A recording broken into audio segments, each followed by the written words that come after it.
일야 구도하기. 일야 하룻밤, 구도 9번, 도하기 강을 건너갔었던 거에 대한 기록. 글의 종류로 따지면 수필이라고 확인하시면 되겠지. 수필은 무슨 갈래에 들어간다? 교술 갈래에 들어간다.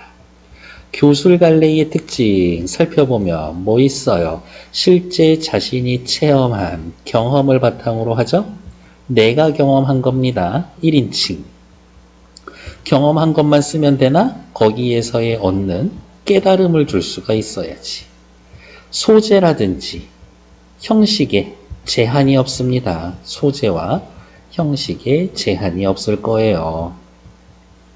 그래서 아주 개성적으로 글의 성격이 드러날 겁니다. 내가 하고 싶은 이야기가 차근차근 나와줄 거니까. 됐을까? 일야구도 하기. 박지원, 김명호 씨가 옮겨놨대요. 차근차근 살펴볼게요. 강물은 두 산에서 쏟아져 나와 바윗물과 부딪히며 거세게 다툽니다. 물이 거세게 다툽니다. 엄청난 물소리가 들리고 있어요. 강물의 모습과 소리에 대해 필기할 게 별로 없을 걸로 교재 준비해 놓은 거니까 비유적인 표현. 시각, 청각, 역동적으로 묘사하고 있습니다. 어디 여행하면서 쓴 거기 때문에 여정 견문 감상으로 따지면 견문, 보고 들은 거에 해당되는 겁니다. 그 화들짝 놀란 듯한 파도, 어머, 의인법 쓰여져 있죠. 분노를 일으키는 듯한 물결, 의인법 쓰였죠. 슬피 원망하는 듯한 여울물은 의인법 쓰여 있고, 무엇은 열거법 쓰여져 있고요. 놓치기 쉽지만 뭐뭐인 듯한 이라고 하면서 앞에 하나 더 써줄 수가 있겠네. 직유법 쓰여 있습니다. 내달아 부딪히고 휘말려 곤두박질 치고 울부짖고 고함치는 듯하여 역시 직유법. 항상 만리장성을 쳐붙을 듯한 기세로 어떻게 아무리 그래도 물이 그렇게 해. 뻥이지. 과장. 그러한 기세를 지니고 있습니다. 의인법을 활용해서 하고 싶은 이야기는 뭐예요? 이 물들이 인간처럼 감정을 가지고 있다. 감정이 있음을 표현해주고 있는 거지. 전거, 전쟁에 쓰이는 술의 만체, 어마어마한 거야. 전기, 따그닥따그닥, 말, 만대. 말이라서 대, 한 대, 두 대, 세 대가 아니라 그 무리를 이야기를 하는 거예요. 전쟁에 쓰이는 말탄 만부대, 그렇게 합시다. 전포 만문, 대포, 전고, 북, 만개로도 무너져 내려앉고 터져 나오며 짓누르는 듯한 저 강물의 소리에 비유하기에 부족하다. 저 강물의 소리가 무슨 얘기를 하고 싶은 거야? 아주 크게 들린다. 아주 크게 들림. 전쟁터에서 군인들 우르르르르르 몰려가는 소리보다 강물 소리가 더 크고 웅장하다죠. 힘있게 흐르는 강물 소리를 생생하게 묘사합니다. 비교법도 쓰여져 있지. 백사장에는 거대한 바윗돌이 우뚝하게 늘어서 있고 강둑에는 버드나무들이 컴컴하여 형체를 분간하기 어렵다. 열거. 비슷한 문장 구조가 쓰여지고 있죠? 됐고. 그리고 결국에 하고 싶은 건 뭐예요? 주변 풍경에 대해서 묘사하고 있습니다. 흡사 물귀신들이 다투어 나와 잘난 채 뽐내는 듯 하고, 무슨 얘기하고 싶어? 무서워. 좌우에서 이무기들이 사람을 낚아채려고 하는 듯 하다. 위태로워. 다들 수영은 좀 하니? 그래요. 그럼 막 이렇게 구명조끼 없이 나 키보다 높은데 깊은데 가서 막 이렇게 할 수 있는 거야? 엄청 잘하는 거 아닌가? 저도 구명조끼 입으면 잘해요. 죄송합니다. 어떤 이가 이곳은 옛 전쟁터였기 때문에 강물 소리가 그런 것이다 라고 한다.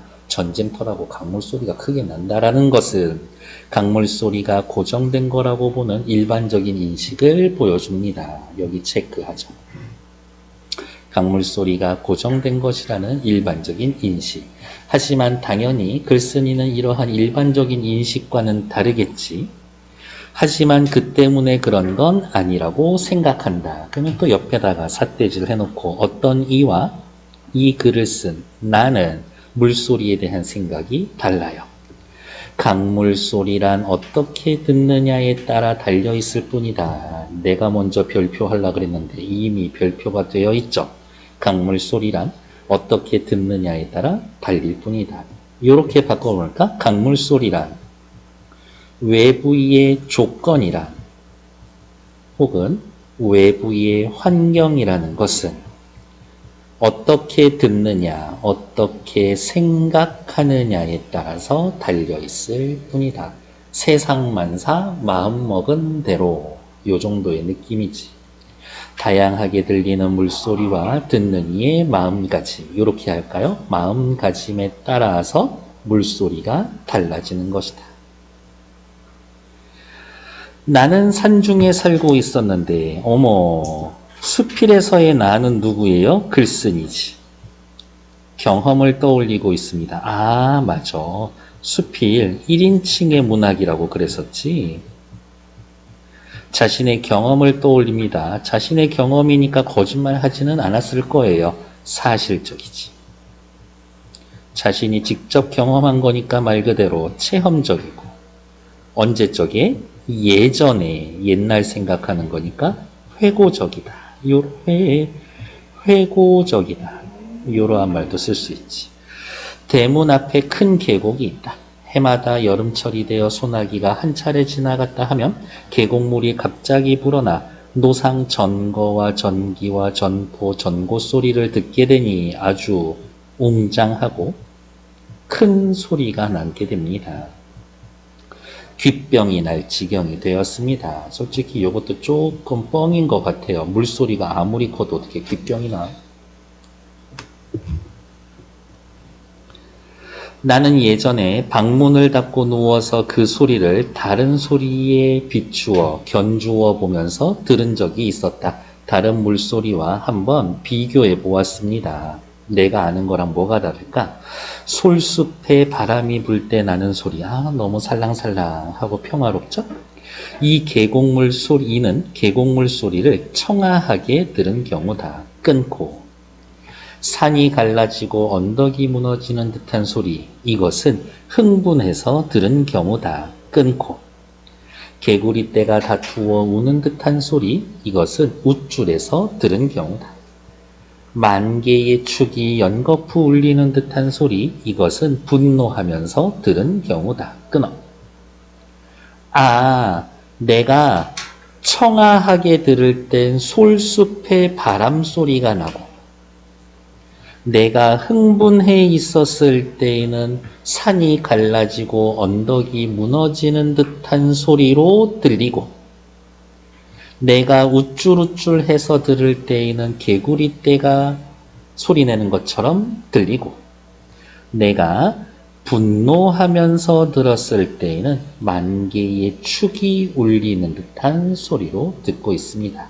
결국엔 어때? 다 같은 물소리지만 내 마음에 따라서 다르게 들리는구나.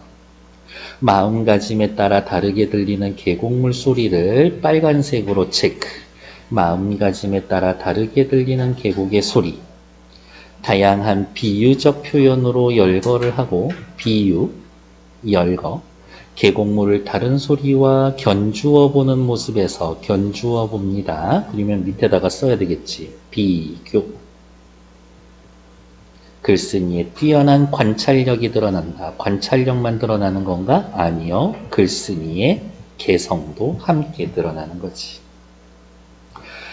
순식간에 천둥 번개가 치는 듯한 소리. 이것은 깜짝 놀라서 들은 경우다. 천둥 번개, 깜짝 놀라서 들은 경우. 끊어.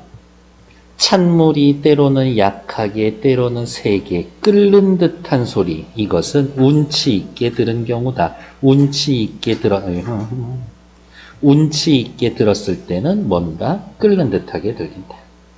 검은 고이 또 끊고 검은 고이에 높고 낮은 가락이 잘 어우러져 드는 듯한 소리.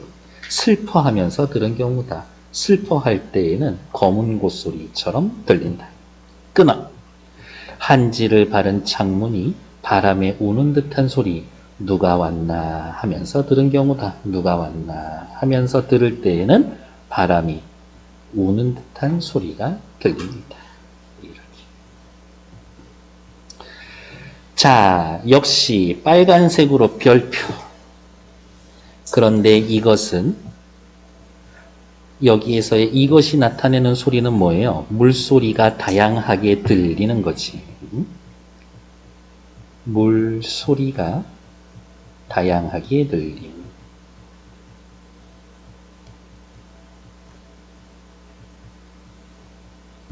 모든 소리를 올바로 들은 것이 아니고 다만 마음속에 가상한 바에 따라서 가상, 여기에선 생각한 대로, 여기에선 내가 느끼는 대로, 여기 현재의 나의 정서대로, 내가 상상한 대로, 내가 생각한 대로, 요 정도겠네요.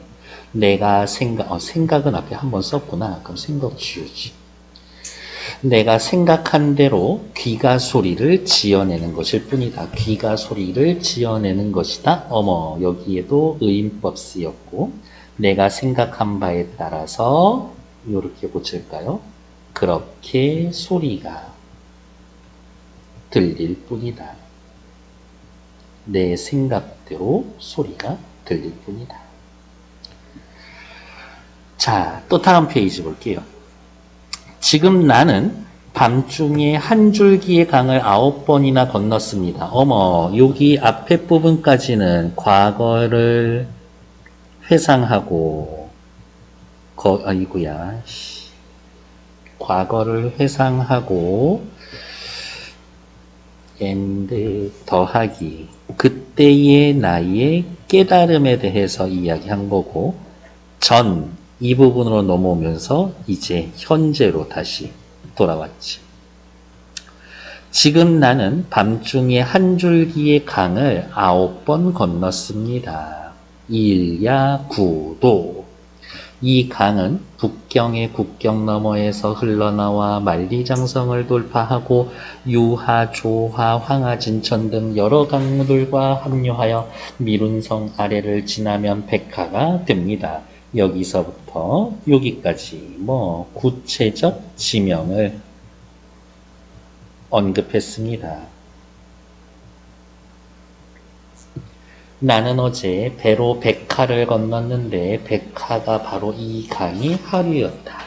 하류면은 비교적 강이 크고 좀 잔잔하지. 원래 보통은 이렇게. 다음 페이지 넘어갈까요?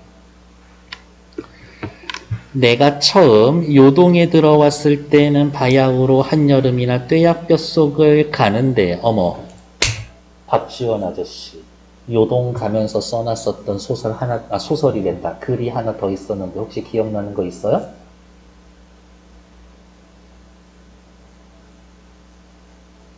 알겠습니다. 네. 해석되는 것보다는 다르지만 여러분들 참 좋은 울음터 라고 해서 끝없이 넓은 요동벌판을 보면서 너무 기쁘고 즐거워서 동곡하고 싶어 라고 해놨었던 수필이 하나 있었었지. 갑자기 큰 강을 가로막으면서 시뻘건 물결이 산더미처럼 일어나 끝이 보이지 않았다. 아마 천리 넘어 먼 지역에 폭우가 내린 것일까. 추측. 요동벌판을 말 타고 지나가고 있는데 엄청나게 큰 강물이 미친 듯이 솟아서 거친 파도를 헤치면서 강이 흘러가고 있어. 추측하는 거지. 여기 위쪽에서 엄청 폭우가 내렸었나 보다. 그러면 하류에 물의 양이 엄청 늘지. 이것은 자신이 경험한 바를 바탕으로 추측해내는 거지. 강물을 건널 때 사람들은 모두 고개를 쳐들고 하늘을 보기에 옆에다가 괄호해 놓고 씁시다. 왜요? 라고 물어보면 뒤에 나올 테지만 물을 직접 보게 되면 너무 두렵기 때문에 물을 보면 너무 두려워서 겁먹지 않으려고 아예 보지 않으려고 하는 거지. 나는 그 사람들이 고개를 쳐들고 하늘을 향해 속으로 기도를 드리나 보다 라고 했었다. 그런데 한참 있다가 안 사실이지만 강을 건너는 사람이 물을 살펴보면 물이 용소 소용돌이 치고 용소슴을 치니 몸은 물살을 거슬러 오는 듯하고 눈길은 물살을 따라서 흘러가는 듯하며 어지럼증이 나서 물에 빠지게 된다. 물을 보지 않기 위해서. 그러면 이거네. 이렇게 표현할 수도 있을 것 같아. 왜? 거친 강을 보면 두려움을 느낀다. 이거를 일반화해서 앞에 소리 나타낸 것처럼 표현을 하면 사람이라는 건 보는 대로 생각한다. 보는 대로 생각하는 존재다. 인간은. 그래서 두려운 걸 보지 않고 두려운 생각을 아예 안 하기로 결심한 거죠. 그러니 저 사람들이 고개를 쳐든 것은 하늘에 기도를 드리는 것이 아니고 물을 외면하고 보지 않으려 하는 것뿐이다. 다 또한 잠깐 사이에 목숨이 왔다 갔다 하는 판인데 어느 겨를에 속으로 목숨을 빌었겠는가 물음표. 서리법. 너무 다급해서 기도도 할 수 없을 정도. 이와 같이 위태로운데 자 요게 또 뒤에 내용상 중요한 포인트죠. 강물 소리를 듣지 못했다. 빨간색으로 체크하죠. 강물 소리가 들리지 않은 이유는 눈앞의 위태함에 신경을 쓰느라 강물 소리가 들리지 않은 것처럼 느꼈기 때문에. 생각하는 대로, 그러니까 시각, 청각이 생각대로 움직이는 거지. 시각이 너무 지배적이라서 소리가 안 들려요. 롤러코스터 타요? 잘 타나? 그래요. 움직이면서 눈이 있는데 막 기계 소리가 어땠는지 기억나고 그러나? 저는 잘 집중 못하나 봐요. 되게 덜커덕거리는데 빠지는 거 아니야? 내가 제일 좋아하는 영화 중에 하나가 데스티네이션이거든. 죽어야 할 애들이 우연히 살게 됐는데 어차피 결국엔 순서대로 죽는데 거기에 롤러코스터에서 이게 빠져가지고 죽는 게 있어서 그거 탈 때마다 그 생각하는데 TMI죠.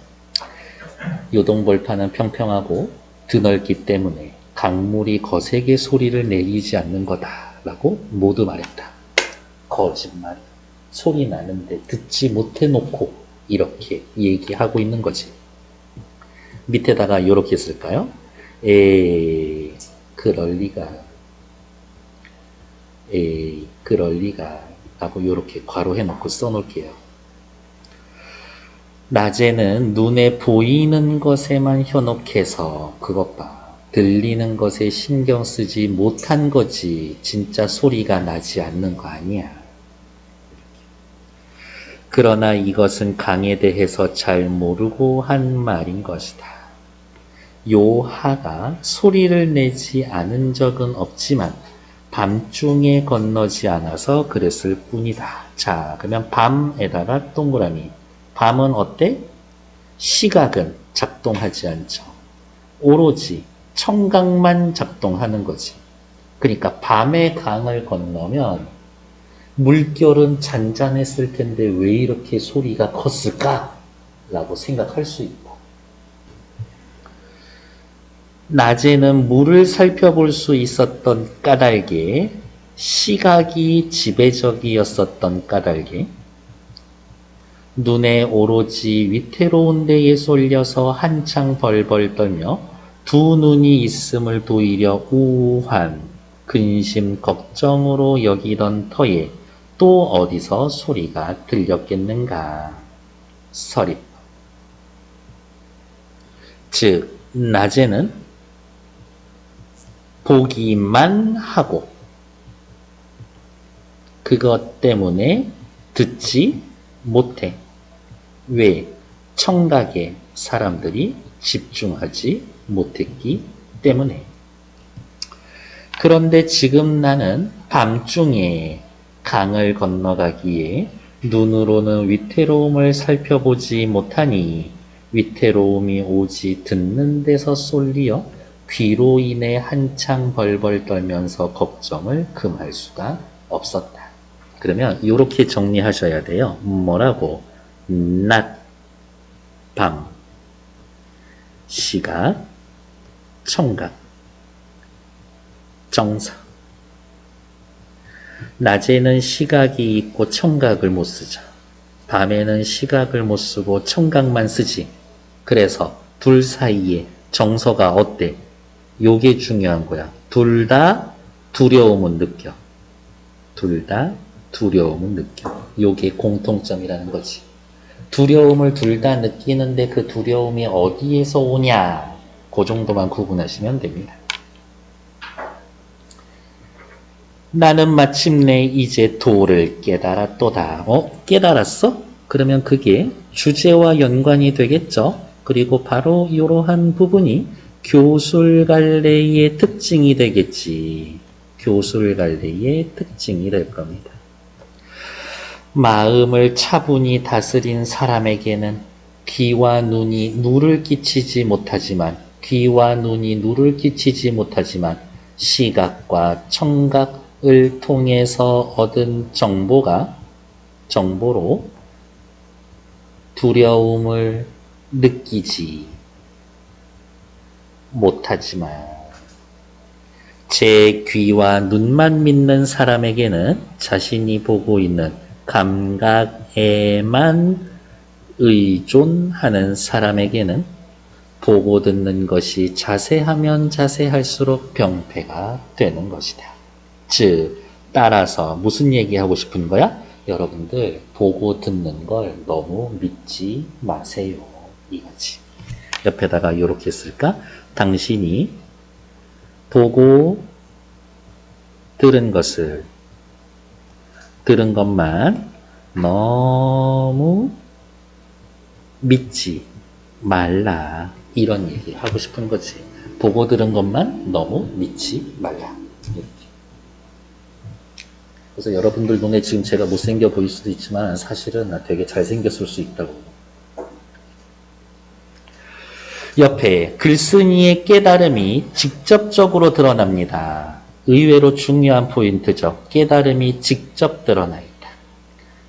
외물에 현혹되는 걸 경계해야 한다. 외물, 바깥 사물에 현혹되는 것을 경계해야 한다. 방금 내 마부가 말에게 발을 밟혔으므로 부러졌겠는데 뒤따라오는 수레에 그를 태웠다. 그리고 나서 말의 굴레를 풀어주고 말을 강물에 둥둥 뜨게 한 채 두 무릎을 바짝 오그려 발을 모두 말 안장 위에 앉았다. 이런 느낌이지. 말이 이렇게 있고 강에 살랑살랑 잠겨 있는데 위에 아저씨 이렇게 무릎 굽히고 이렇게 쭈그리고 타고 있는 상황인 거지. 말 위에. 한번 추락했다 하면 바로 강이다. 어때? 아주 위태로운 상황이다. 위태로워. 나는 강을 돼지처럼 여기고 강을 내 옷처럼 여기고 강을 내 몸처럼 여기고 강을 내 성정, 나의 성품, 나의 성격처럼 여겼었다. 자, 위태로운 상황이지만 어떻게? 강을 편안한 마음으로 대함. 강을 편안한 마음으로 대함. 강을 편안한 마음으로 대했다. 여기 자신의 마음을 다스렸다. 자신의 마음을 다스렸다. 자신의 마음을 다스렸다. 그리하여 마음속으로 한번 추락할 것을 각오하자 나의 귀 속에 마침내 강물 소리가 없어지고 말았다. 강물 소리 뭐라고? 나에게 두려움을 주는 존재, 두려움을 주는 그 존재가 느껴지지 않았다. 그리고 무려 9번이나 강을 건너는데도 아무런 걱정이 없었어. 왜 없었어? 욕이지. 나의 마음을 다스렸기 때문에. 마치 안석, 편안한 자리 위에 앉거나 누워서 지내는 듯했다. 편안한 것으로 느꼈습니다. 밑에 옛날에 우임금이 중국의 고사를 인용하고 있습니다. 체크. 중국의 고사를 인용하여 마음먹기에 따라 사물에 대한 판단이 달라질 수 있음을 보여주는 겁니다. 중국 고사를 인용하여 마음먹기에 따라 사물에 대한 판단이 달라질 수 있음을 보여준다. and 글쓴이의 깨달음을 다 자세히 쓸까? 글쓴이의 깨달음을 뒷받침합니다. 이렇게 합시다. 황룡이 배를 등에 업는 바람에 몹시 위험하였었다. 용이 꿈틀꿈틀, 용 위에 이렇게 배가 타고 있고 우임금이 이렇게 타고 있는 거지. 지렁이 같지만 용이에요. 용. 그러나 죽고 사는 문제에 대한 판단이 먼저 마음속에 분명해지자 용이든 도마뱀이든 그 앞에는 대소를 논할 것이 못 되었었다. 마음을 먹자, 생각을 편안하게 하자 대소를 논할 게 아니었었다. 두려움이 사라졌다.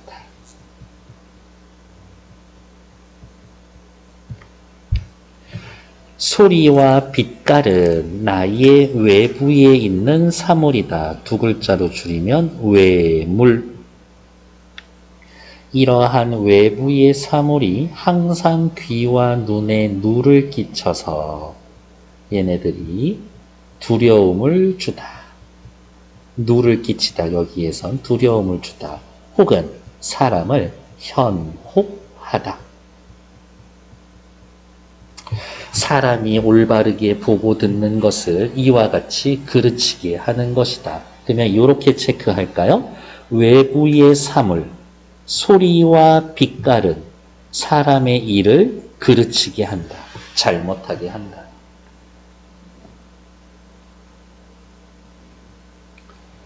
그런데 하물며 사람이 이 세상을 살아간다라는 것은 강을 건너는 것보다 훨씬 더 위험할 뿐만 아니라 보고 듣고 듣는 것이 수시로 병폐가 되매랴.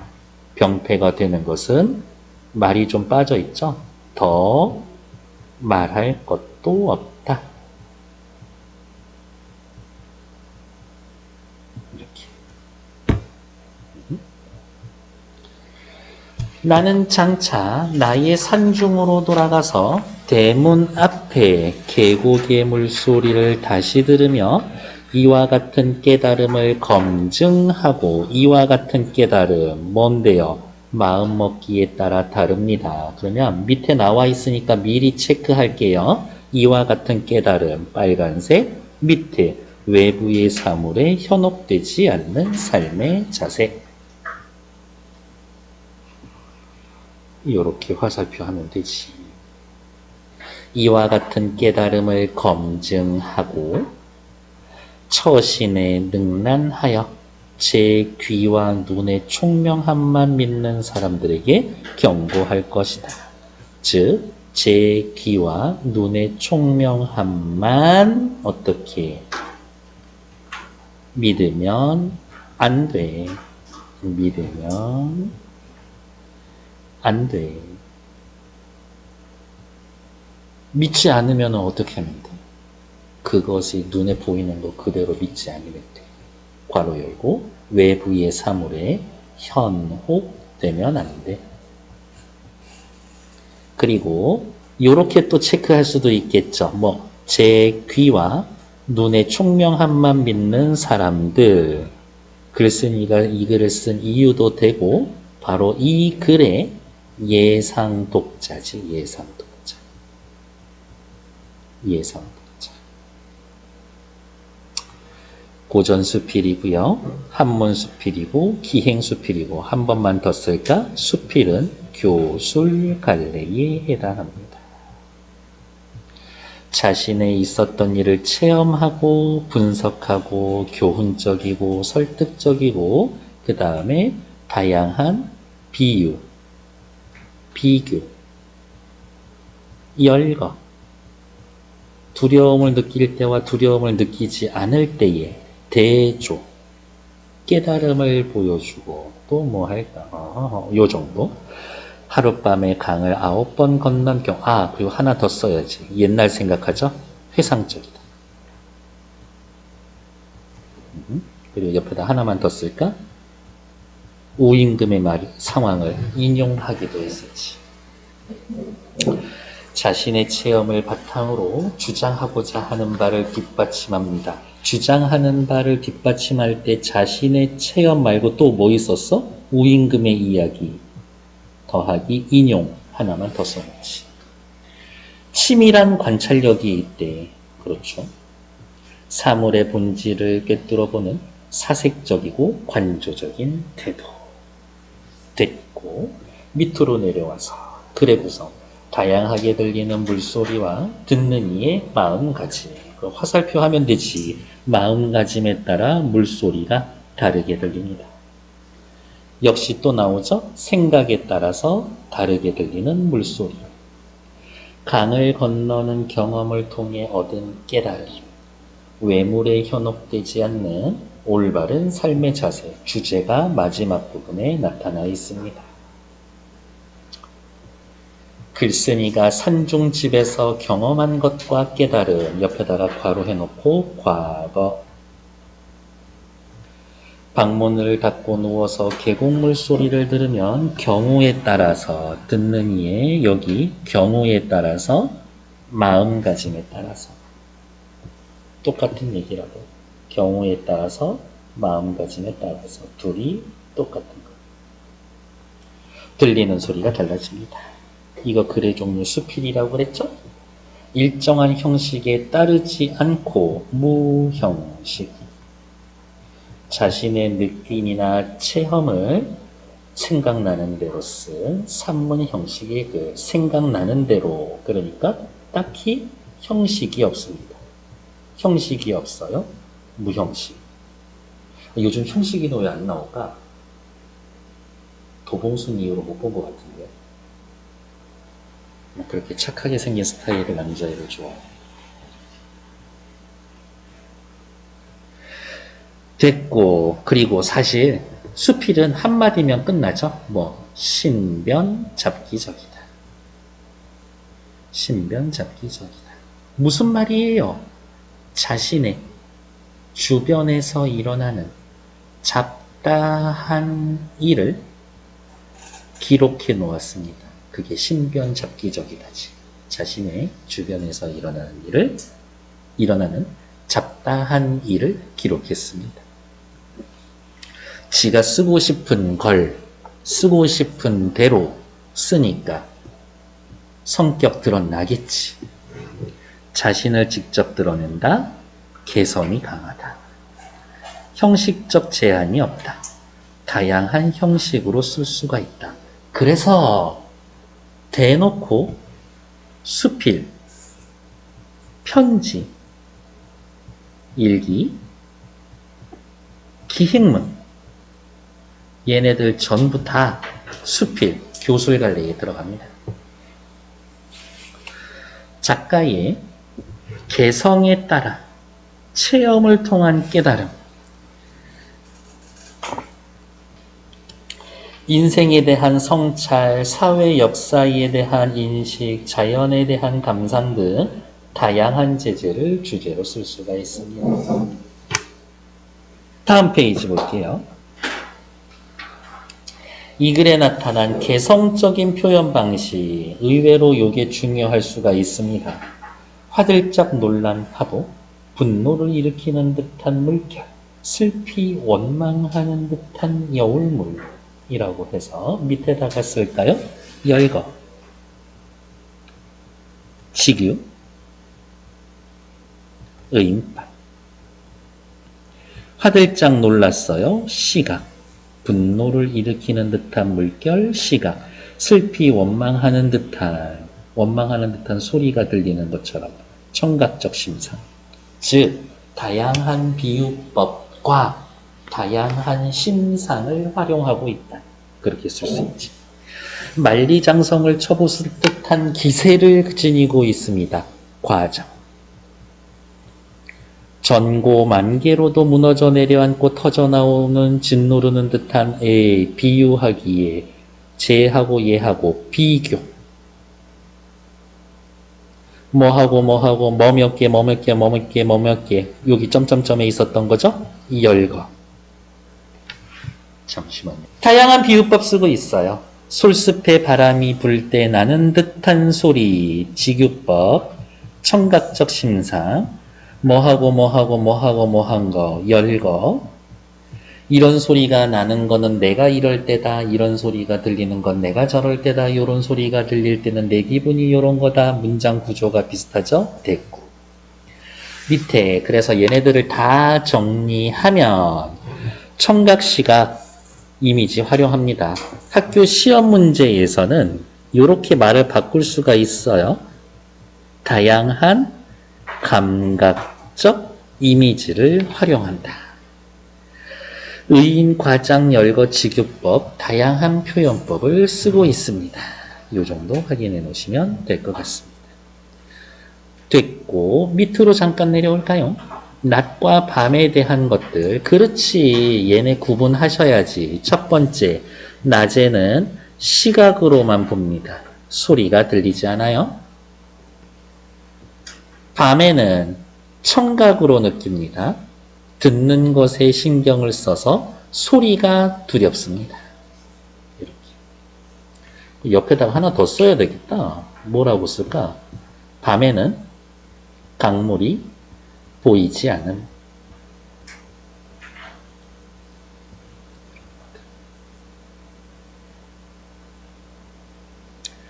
막 그 공포 상황이 되면 이렇게 막 보는 게 더 충격적이야? 아니면은 소리 때문에 더 충격적일까? 보는 것 때문에? 그런가? 왜 무서울 게 없지? 뭐 무서운 거 뭐 있어? 어? 아, 벌레. 난 부인님이 바빠? 전화 좀 해. 이때 너무 무서워. 내가 뭐 잘못하고 나왔나? 다음. 그저께지. 그저께 갑자기 수업 중인데 문자가 온 거야. 바빠? 아니면 빨리 전화 좀 해줘. 너 너무 무서운 거야. 그래서 죄송해요 하고 나가서 얼른 전화했더니 윗집에서 뭐 잘못돼가지고 화장실에 물이 샌다고. 한편으로는 되게 아무것도 아니었지만 또 한편으로는 심란하더라고요. 윗집에서 물이 새면 윗집에서 공사해줘야 돼요. 여러분들 화장실에서 물이 샌다? 그럼 얼른 윗집에다가 전화해서 고쳐주세요. 공사해주세요 하고 밑에 집에서 물이 샌다? 하면 우리가 얼른 수집해줘야 돼. 그렇다고요. 깨달음은 빨간색이지. 강과 낮의 강의 강물과 밤의 강물은 동일한 강물인데 눈과 귀에만 의존한다면 보고 듣는 것에 현혹되어 사물을 제대로 인식할 수가 없다. 눈과 귀에만 의존한다면 외물에 혹은 감각에만 집중한다면 사물을 제대로 인식할 수가 없습니다. 이 글에 나타난 두 가지 인간상. 하지만 글쓴이는 이렇게 생각하죠. 에헴, 이게 나예요. 나 말고 대부분 이래요. 그래서 제 눈과 귀만 듣는 사람들에게 이 사람들을 예상청자로 해서 이 글이 전개되고 있습니다. 나, 외물에 구애받지 않고 본질적인 것을 추구하는 유형. 너무 좋은 거지. 체크. 어떤 사람? 우임금 같은 사람. 바람직하다. 반면에 제 귀와 눈만 믿는 사람은 외적인 것에 이끌려 본질적인 걸 알지 못한다. 처신에 능란하여 제 귀에 눈의 총명함만 믿는 사람, 에헴! 나 완전 잘났거든? 이라고 하는 사람. 경계해야 하는 인간상입니다. 그래서 중요? 뭐 다 이미 알 테지만 대조가 쓰여 있다. 됐고, 다음 페이지. 요거 말이 좀 다른데요. 도를 깨달은 이후 요렇게 할게요. 깨닫기 이전에 글쓴이 혹은 사람들의 행동, 사람들이 모두 고개를 쳐들고 하늘을 보고 있습니다. 왜? 강물의 위태로움을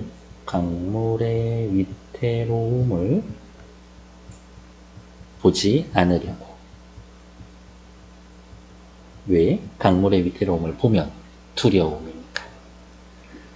밤에 어떻게? 너무너무 글쓴이는 두려움을 느꼈죠. 벌벌 떨고 걱정이 엄청 많았지. 왜? 강물의 소리 때문에. 그 다음 도를 깨달은 이후 글쓴이는 어떻게 강물을 나의 몸처럼 옷처럼 나의 일부인 것처럼 글쓴이는 강을 편안히 여김. 강을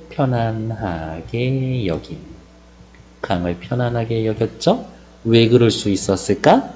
이미 깨닫고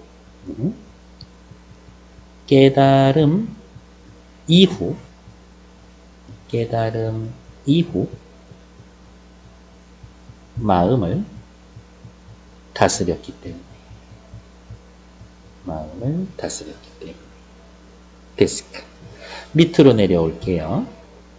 짝과 함께 다음 물음에 대답해 볼게요. 글쓴이가 이를 통해 말하고자 하는 바가 무엇인지 살펴봅시다. 산중을 지날 때 계곡의 물소리가 때에 따라 다른다라고 생각했어. 뭐에 따라 물소리가 다르게 느껴졌을까? 마음속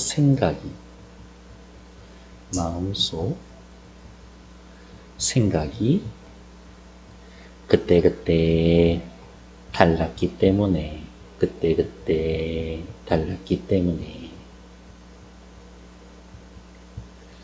보고 듣는 것이 수시로 병폐가 됩니다. 왜?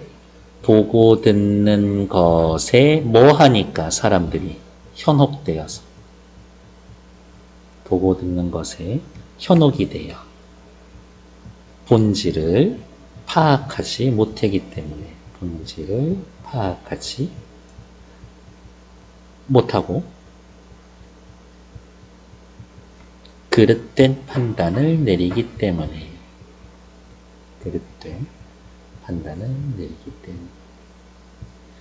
미친 듯이 치솟고 있는 이 주식 그 그래프를 보면서 내가 이때 들어가야 되라고 해서 성급하게 판단하는 거지. 내가 사면 역시 내리게 되어 있죠. 너무 무서워. 돈 잃는 거 아니야. 얼른 팔아야지. 내려가는 그래프를 보고 쫄아서 팔면 다시 내가 파는 순간 오르기 시작하고 있죠. 처신에 능란하여 제 귀와 눈의 총명함만 믿는 사람들에게 경고하려는 내용은 뭡니까? 귀와 눈에 의존한 판단은 옳은 판단이다? 아니죠. 옳지 않을 수 있다.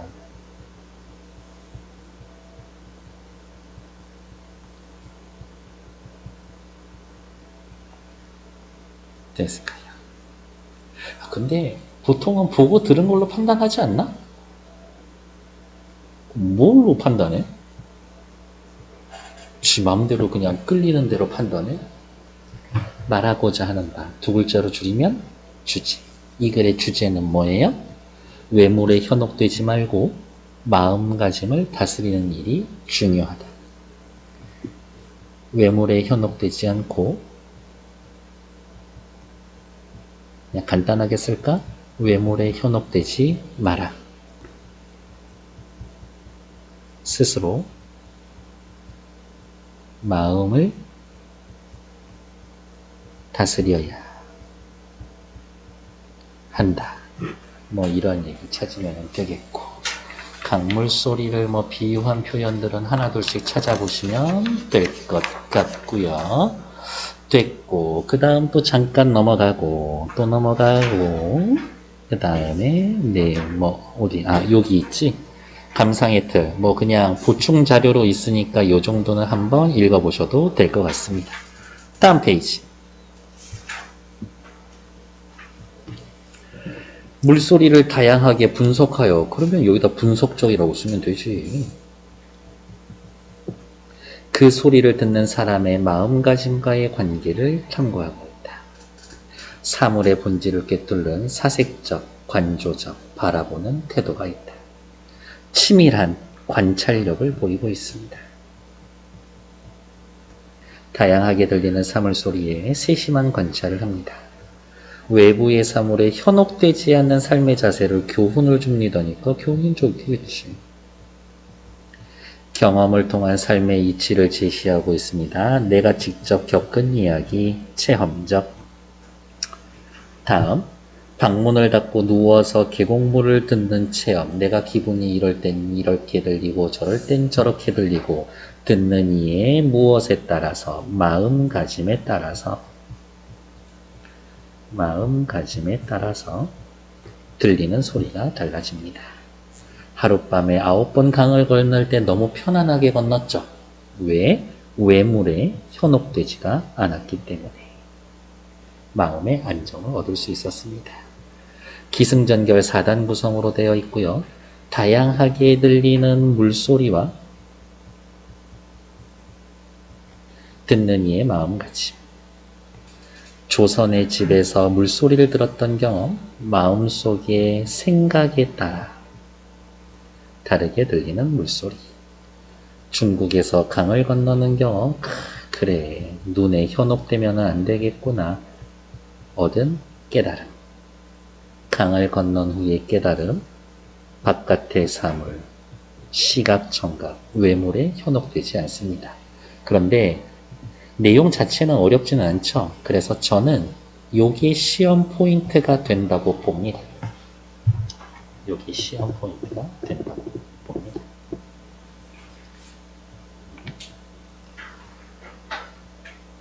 밑에 낮과 밤의 강물에 대한 인식과 깨달음, 강물의 위태로움을 낮에는 시각으로 봄, 오케이, 눈으로 봄, 이 정도.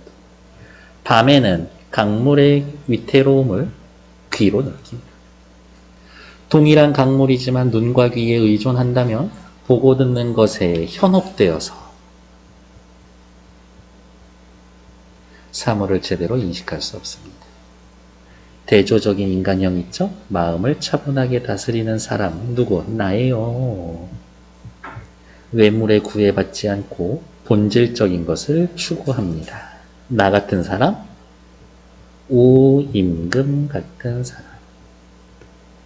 바람직하고 제 귀와 눈만 믿는 사람, 외적인 것에 이끌려 본질적인 것을 알지 못하는 사람, 처신에 능란하여 제 귀와 눈이 난 잘 봐, 난 잘 듣지, 총명함만 믿는 사람. 경계의 대상. 이 글의 예상 독자. 다음, 묘사할 때 감각적 이미지를 활용하여 묘사합니다. 열거지규 의인 과장 점층법이 있고요. 예시와 우임금의 고사 인용을 통해 주장을 뒷받침하고 설득력 강화합니다. 주제는 뭐예요? 외물에 현혹되지 않는 삶의 자세가 필요하다라고 얘기해주고 있습니다. 됐고, 네.